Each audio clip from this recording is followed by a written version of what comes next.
बोला न गोरी काहे ऐसन काम कैलू हो। बोला न गोरी काहे ऐसन काम कैलू हो। तू तो होबो न कैलू हमार बदनाम कैलू हो।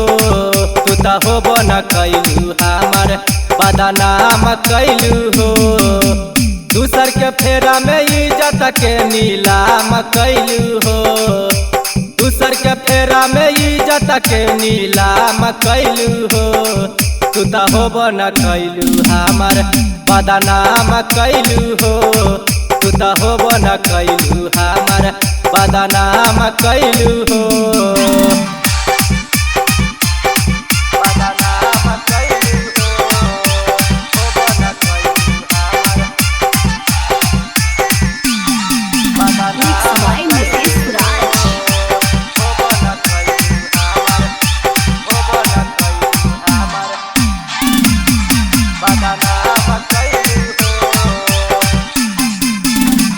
रहे के मना न रहे त काहे लागी आइलू हो।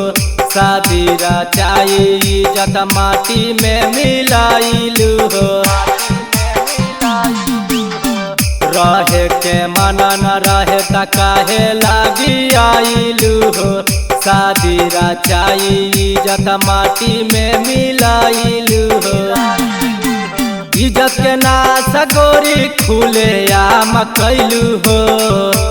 इज्जत के नाश गोरी खुले आम कैलू हो।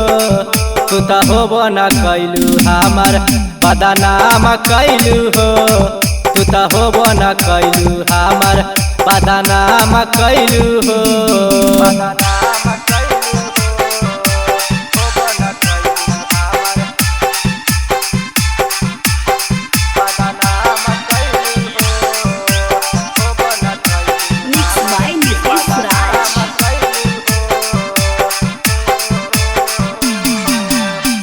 रंजीता राजा से तू होई गईलू दूरावा हो। आते जा यादव के सजाइलू से नूरावा हो।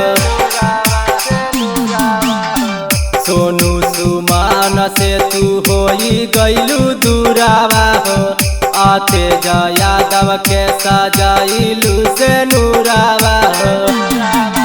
प्यार के नाम गोरी बदनाम कैलू हो। प्यार के नाम गोरी बदनाम कैलू हो। तू तो होबो न कैलू हमार बदनाम कैलू हो। तू तो होबो न कैलू हमार बदनाम कैलू हो।